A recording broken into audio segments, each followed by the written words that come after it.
In this episode, we will be talking a lot about AI and the future. My name is not Palabo. I am actually an AI voice just trying to sound like him. Welcome to Travel Matters. Welcome to Travel Matters, the official podcast of TBEX. Here are your hosts, the radio vagabond Palabo and TBEX CEO Rick Calvert. Welcome to another episode of Travel Matters, recorded live here in Greece. And our next guest is Edu. I guess that's short for Eduardo. That's it. Yeah, you got it right. Because I know another Edu. He's also from Brazil, and that's his story. Yeah. You're from Brazil, but yes. You're mostly hanging around in Ireland, right? Yeah, correct. Yeah, 15 years in Ireland. Yeah, getting a slightly accent there, and it's great to be here. Give me some Irish. Oh, come on, will you? You say bar. Bar. Yeah. Go to Dublin. Yeah, Dublin. Dublin. Yeah. When he says Ireland, it sounds Irish. Yeah. Right? Yeah. Well, thanks for coming, Ed. Yeah, no worries.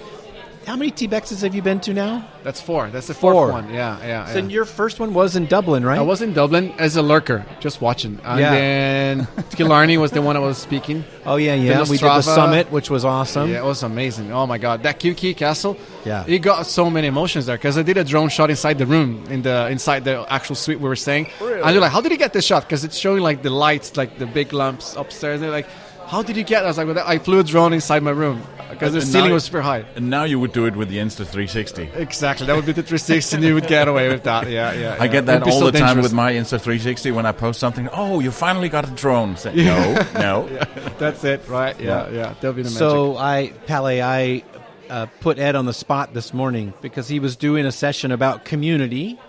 And right when I walked in, he had a thing that's saying, okay, this is what TBEX does good, and this is what they do bad. This is what they do better. And I walked in, and I see it up on the screen. He goes, oh, Rick's here. And I'm like, oh, it's a good thing. Like it was a beautiful case study for us on things that we can do to take it to the next level. Yeah. So I really appreciated it. What was the main thing? Well, talking about community, a 360 community is really the focus. It's really scaling TBEX, right, to the next level. Yeah. So it just engage in the community year round. So it's not just event focused. Here's an event, and then we go away, and then here's an event, and then we go away, right? Exactly. Yeah. That's exactly it. I think there's a huge value. I think there's probably a magic that happens with the fact that it's limited to the event, but there's probably something that can be a spin-off of that. And I was like, maybe there's something here. When I was preparing the presentation, I was thinking, how can I make it very relatable for people? I was like, let's use TBEX because everyone is here. So they'd be like, oh, it's a no-brainer. Let's not use like a random case or get like E-Dublin, which is like from Brazil. They'd be like, well, there's no point, I don't connect. So I felt it worked. Before we go any further, can you just give us a 2-minute presentation of who you are and what your background is? Yeah, for sure. Yeah. So Edu Giansante, as you mentioned, I'm originally from Brazil, moved to Ireland in 2008. And funny enough, I had no idea of blogging or anything like that or communities. But because I had no English, I had zero English, I was like, how can I do something that helps other Brazilians who don't know any English about Ireland? And I started to create content about Ireland to Brazilians and in Portuguese. So I became like this content creator without knowing I was becoming a content creator or a community manager, working for companies, doing a lot of the work with marketing, advertising, pay-per-click campaigns, back when double-click was a thing. And evolved from there. So I started to work really with the marketing side of things and building up my own community without really thinking about the strategy of building that. It was just naturally being a little bit of me, sharing my own experiences. So that was me, 2008, 2009. And then nowadays, I'm serving like as head of community for a lot of companies, doing fractional work with them. So it's like consulting, but not consulting. And name drop a little bit about the companies, because I know that you've been working for some interesting brands. Yeah. I did some work for Dropbox was the biggest one for 4 years, for Wix, for Intel, for Zynga. And these are like, I think, the big brands that I've worked with. And all of them are based there in Ireland, right? For Europe. Exactly. Yeah. They have a headquarter. The EMEA headquarter is usually in Dublin. And it was a great opportunity for me to get to work with big brands, big companies with completely different, budgets, the amount of users they have in the user base. So I learned a lot there, and it was great that I could have like the mini version of that applied to my own blog, and like how do I apply the learnings here into like a smaller version of that with no budget and grow from there. So yeah, that's a little bit of me. I think you were talking about what you were talking about at the at your session, which was called community-led is the new way of doing business. That's correct. I think I interrupted you there, so please continue. What else you gave away at that session that I unfortunately didn't have the chance to see? Oh, no worries. So communities now are kind of a trend, like everyone's using the word communities for a lot of things. Sometimes it's an audience that they have and they talk about it as if it was a community. And I was really trying to first bring the case that, okay, first you may have an audience, but not necessarily a community. And how do I know that? Is what happens if you stop? Will it continue without you? Does it happen if you're not there present? And then we start to generate some conversations around that. I was like, okay, let's bring a case. And that's when the TBEX case came in. I was like, there's something happening around TBEX, right? There's the belonging. Like when you join, you feel like you're included in everything. You feel welcome. There's no way you don't feel welcome. Even like in the first minute you walk in, because it's just natural for people to talk to you and want to talk to you, feel curious. So there's that. You learn, so you're actually getting to the talks, you share experiences, people try sharing with you. And there's like this magical unexpected things, like happy birthday in the middle of the square, things that you don't really plan for. And I think that's the magical moment, right? So I was like, how can we translate that and scale that? How does that happen for your own community? And then people were like, oh, don't know. And first question is, do you know why people follow you? And people are like, oh, I never asked this question. I'm like, well, that's maybe the first thing. Like, ask them, why are they here? Why do they follow you? Because if you have like 100 plus followers, I'm pretty sure they're not just your friends. There's more than that. And people are like, yeah, that's a good thing. And then, do you know who your most engaged users are? Who are the people who like the most stuff you do? The first ones to like, the first ones to share, the first ones to comment. You're like, no. I'm like, oh, so that's second, right? I mean, they're your clients. They're not paying yet, but they're your clients. They're consuming your content. And if they're engaged, there's a higher likelihood that they'll be the first ones to join your community that you create. So that's how I started the conversation. Got into a point where finally they had like a cheat sheet where they could just download, literally. And you guys can download on ed.community/TBEX. It's free. There's no sign up or anything. Say that again slower. ed.community/TBEX. All right. It's free to download. It's just like a doc. You can use that as your framework to get started and really get people to really take the action to talk to people, interview them, ask them about their pain points, try and solve something that really serves their needs and give back more than just ask. A lot of people tend to say like, follow me if I follow you, or I'll like your content, like mine too. That's not giving back, right? That's trying to trade, and that's not the purpose of communities. So if you really think about like giving back first, people will just start to come, and that was like really trying to trigger them into take action around communities. Yeah. And also, just to be clear, your site is called E-Dublin. Is that correct? That's it. Yeah. E-Dublin. Which is a great name. Because Edu, and Dublin, but that also means that you have to stay in Dublin. There's a little bit of You're that. stuck. Yeah. But it's funny because so for us, we probably know that the E-Dublin came from like the e-commerce email, which is like the electronic version of that. So I was like, let's do Dublin electronic, so E-Dublin, and that's it. But I think the new generation, they have no idea of E means. They just go for like, oh, Edu, bling, and then they think it's more like educational or Edu related. And it's not, but I'm getting away with it because we got rid of the hyphen that we had before. We rebranded a little bit. So we talk about different regions and like different cities, different countries. A lot of Brazilians who are actually consuming the content we create is even like, they're not even thinking about Ireland. They think about Canada, about Malta, UK. They just want to connect with fellow Brazilians who are expats living abroad. And I think that was great for us because we got that hook. And it just works now, yeah. Thank you for sharing travel matters with your friends and followers on social media. You're the best. So, Ed, you've got 50 million YouTube views. Is that still your main platform for you? I know you're on TikTok too. Yeah. Is YouTube still your main thing? YouTube is the biggest driver, like for volume of content that we get. Like we get a lot of some of the content we publish get like 1 million views, which is insane. And kind of like out of there's no way a Brazilian in Ireland would get 1 million, but I think it expands beyond that. So that's probably the biggest channel. So we have a different business model than a lot of them. People work with affiliates a lot. We work with lead generation. So the blog is the second biggest channel for us. Good for you. Right, yeah. I got like roughly 500,000 views. But what we do is we create a lot of ways to convert some of the people who are navigating and browsing to leads. So that's like someone who is a Brazilian researching about, let's say, a university in Ireland. And they were like, oh, would you like to be contacted by them? They're like, yes, that's a lead. and we nurture that lead and then sell that lead to the university. If the university is not willing to pay, we'll resell that to another company. Say like, oh, there's a lead here. He's opted in, so GDPR compliant, and then tell like, do you want to get this lead? He wants to start at this university A, but you're university B. Maybe it's a competitor. You want to win that lead back. Maybe they can talk him into university B. Yeah, and there you go. And then we sell that. So that has been our main source. And so these 2 channels are the biggest ones, and TikTok and Instagram is third. I noticed your TikTok is growing as well. Yeah, we're growing there. Yeah. I just pulled up your YouTube channel here on my iPad, and it's called E-Dublin TV. Yeah, old school. What? Old school. The TV is old school. I know. I'll give you now. Yeah. Well, there's a reason for that. Like you said, I didn't know. One thing you said was the new generation doesn't even relate to the E part, right? I didn't know that till you just said that. Another thing is E-Dublin TV. Again, when we first started doing video, people didn't really know what to call it. We used to run something called the Web TV Awards, IAW TV, International Academy of Web Television. Nobody talks about that anymore. But we didn't know what to call it. So people just kept coming up with these different names. Yeah, and there's also a lot when there's anything audio is .fm. Right, .fm, right. FM is dying as well, and it's all Again, going digital. Nobody listens to FM anymore. But anyway, it's got 403,000 subscribers right now and 1,418 videos. Crazy. So, yeah, that's a lot of huge videos. catalog. That's a lot of content. It's a lot. And hopefully AI is going to help us scale that. It's a lot of content. By the way, maybe you can tell us about something you mentioned before we started the podcast was this... Captions? Captions, yeah. Yeah. So, we're actually playing a lot with AI.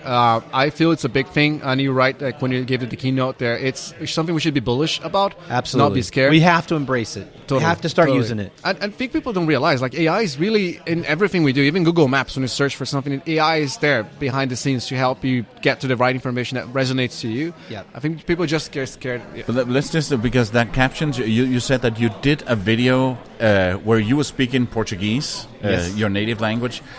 Do you have it on your phone so you can pull I it up do, to the yeah. microphone Let me- and let's yeah. hear what it sounded like? There's a cursing word, maybe. Did it Is it translate okay? instantly? And this is called Captions for Talking Videos. It's an AI app. Yeah. Did it do it instantly?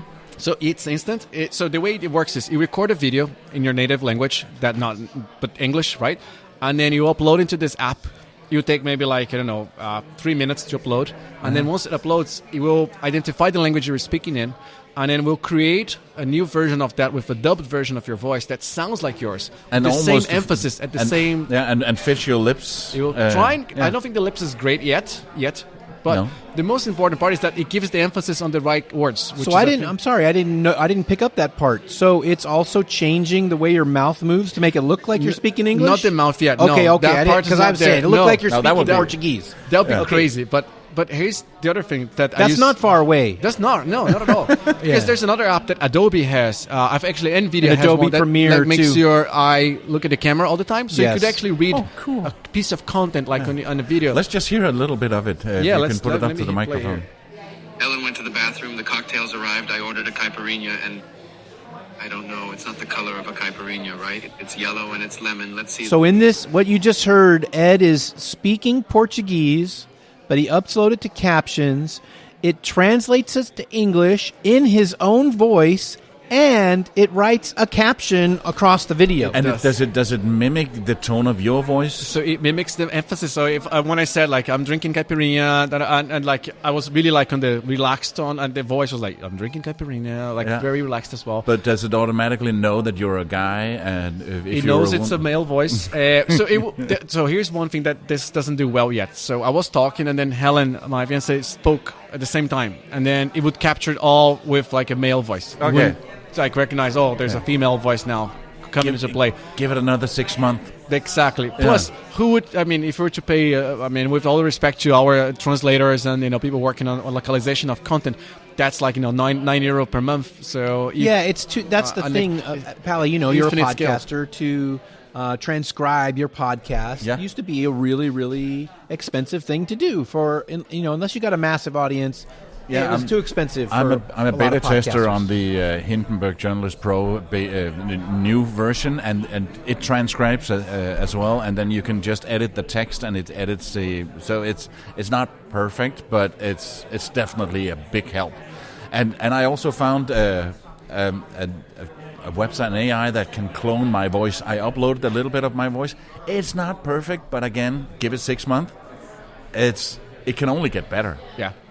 The speed of the transformation of AI, that's the key. There's a movie you should watch if you haven't seen it called The Transcendent Man. Okay? I haven't seen that. It's not Transcendence, the Johnny Depp movie, not that. Okay. There's a guy named Ray Kurzweil. You guys know who he is? No.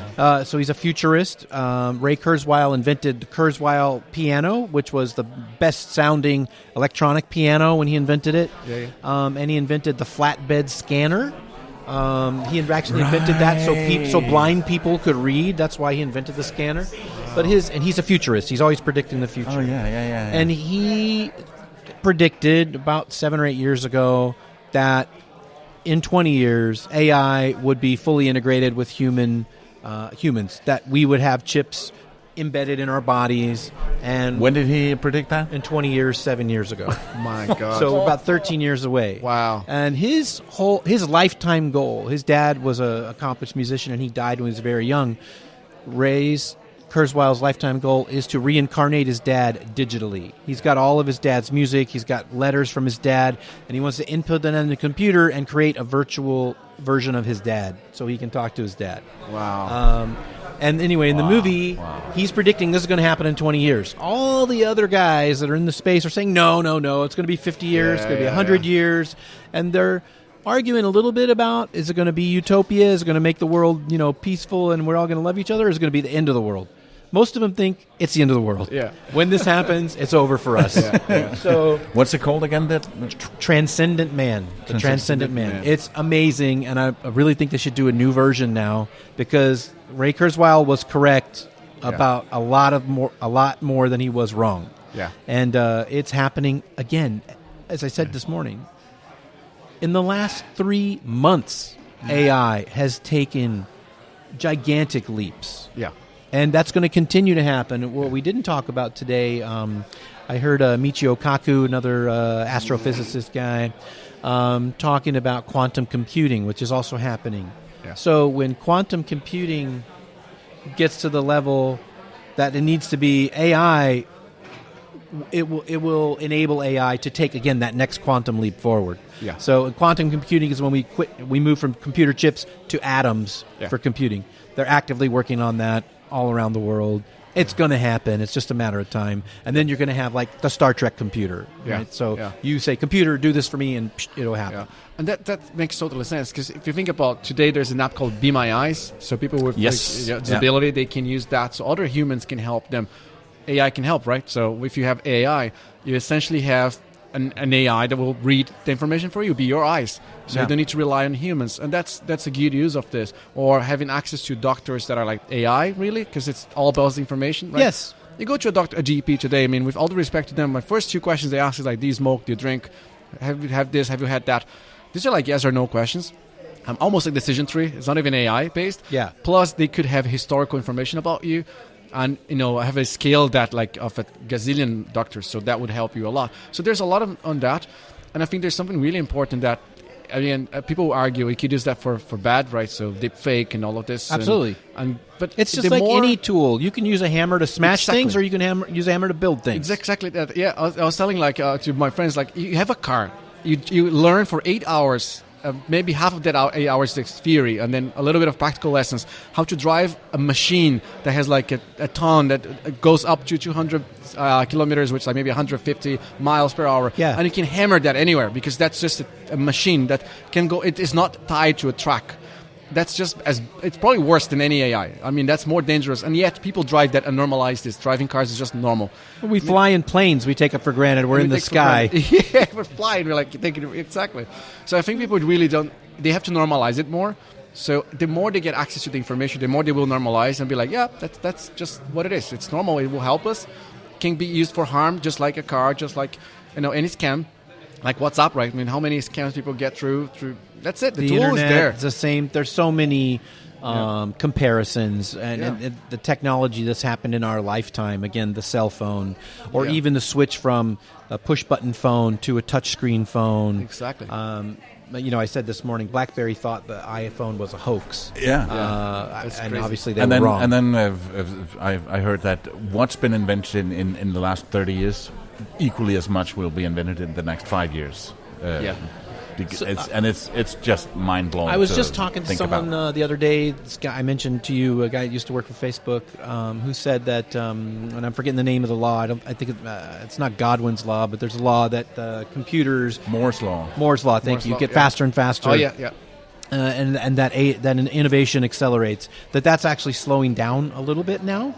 It's not doubling as quickly as it was before, but it's still at an incredible pace, and we're at a level to where even those incremental steps are making quantum differences in how does it impact our lives. Yeah. But the next big thing is quantum computing. Once that happens, Yeah. Again, I pointed out on my phone, I didn't even know this.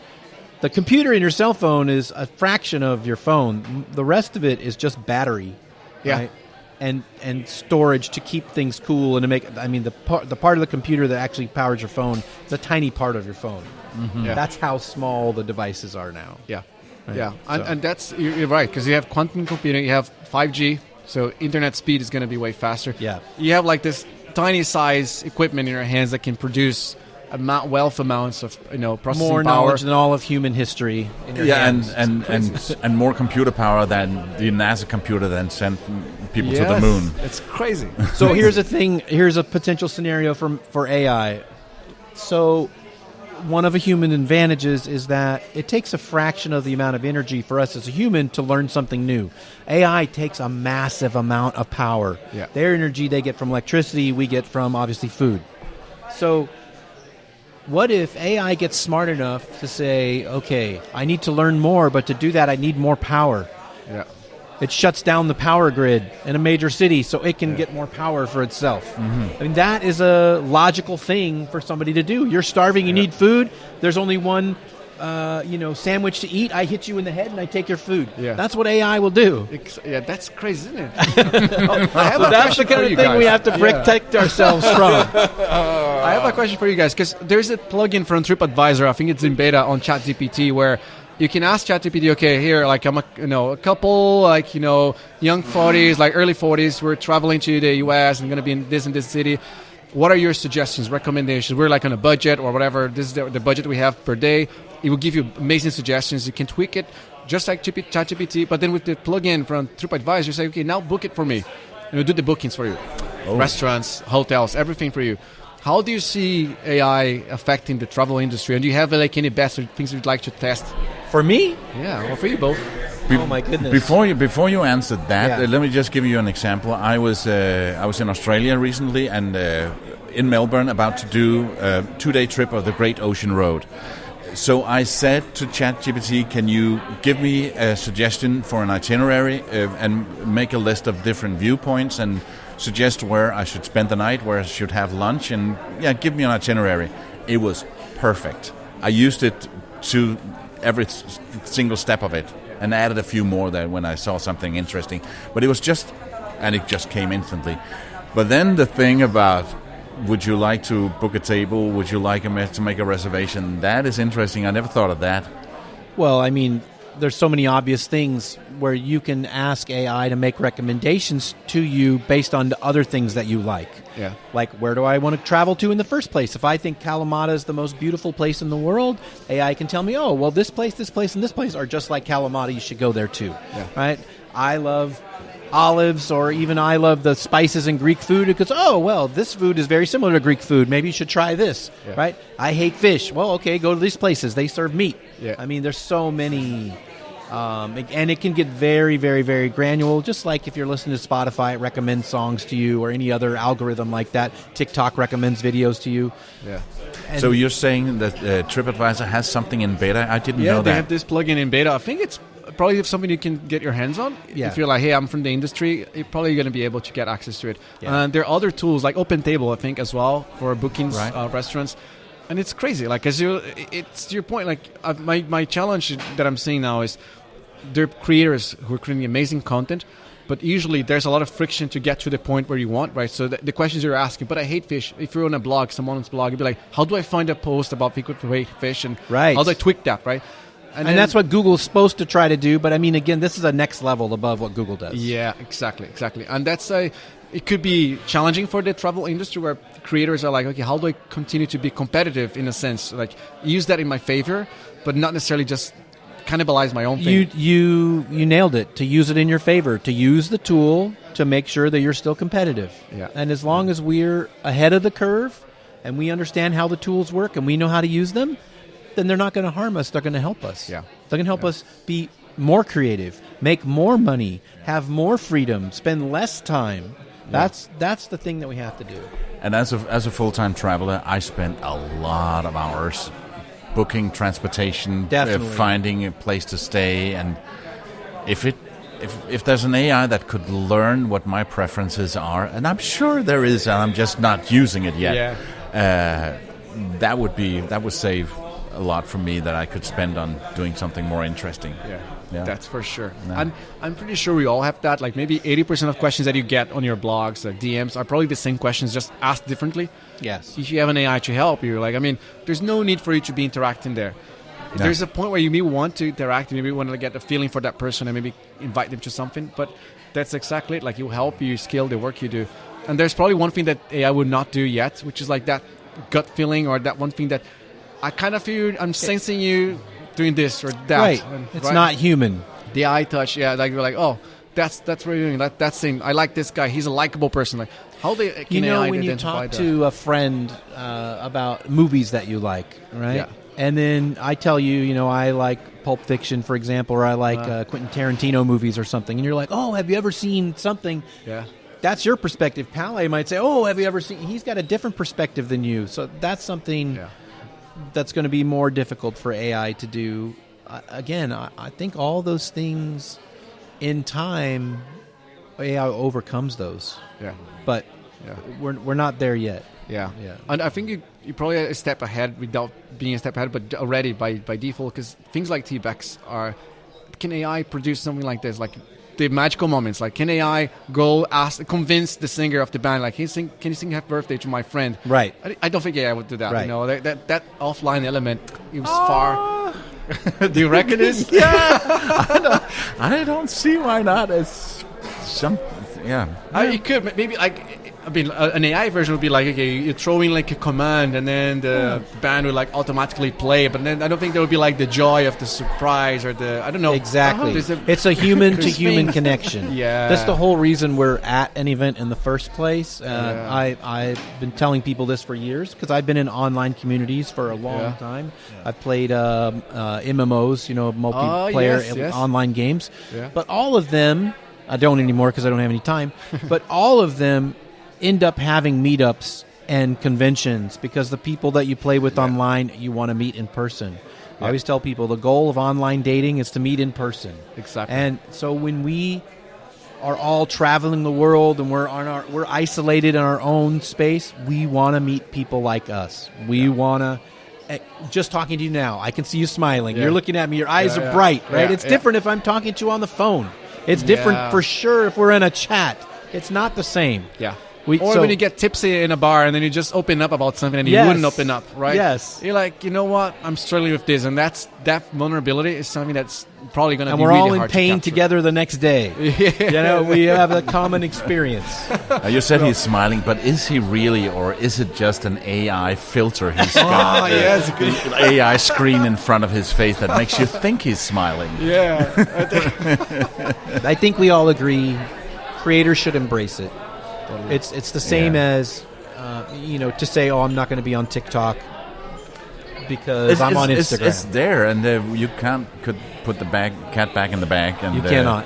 I have a question for you, Ed. Have you heard of a new app called Lemonade? Yes. Actually, you mentioned this to me. I did some research, and I was surprised. It's taking off.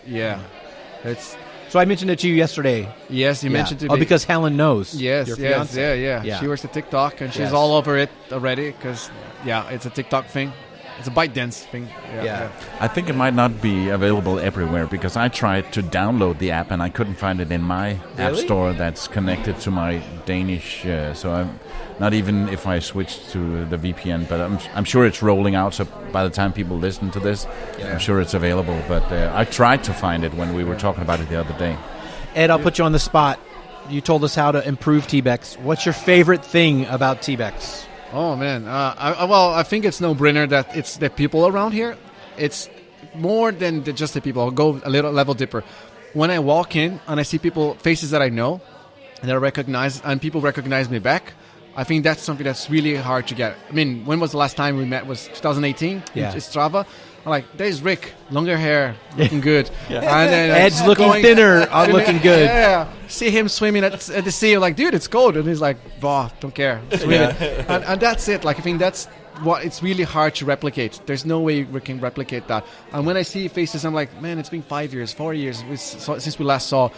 We're just the same. Like, we hang out, we bond just the same way as we bonded. And even the people you don't know yet, Yes. they have similar interests. Exactly. You feel comfortable to walk towards someone and just ask them a question, say hello to them, which is really, really hard to do in a bigger conference, which is sometimes they tend to be very robotic or business driven. I think we have the perfect balance of like, it is obviously business at the end of the day, but it's also connecting to people that you may end up being partners with, being friends with, hanging out.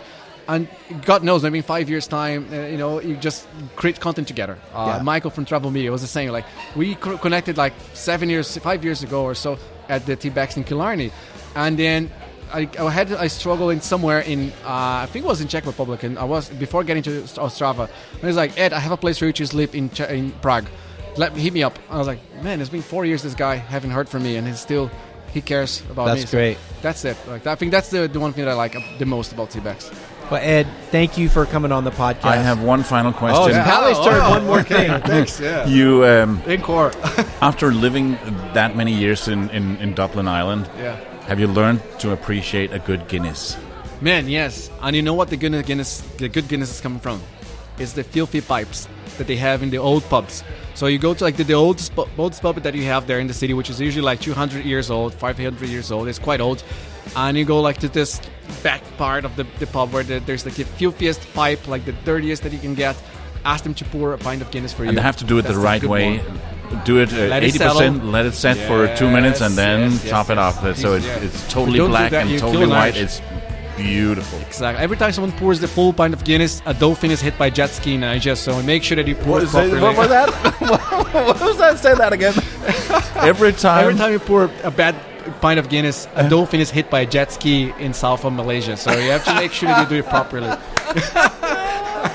And with that, thank you so much. Thank you, Ed. Yeah, thank you, Wolf. Yeah, it was great. That's a good thing. Oh my God. You come up with a weird thing? Oh my God, I love that. You've been listening to Travel Matters, the official podcast of TBEX. This episode of Travel Matters was hosted by TBEX CEO Rick Calvert and Radio Vagabond Palabo, and produced by radioguru.co.uk. See more about upcoming TBEX events on tbexcon.com. You can follow Palabo on theradiovagabond.com.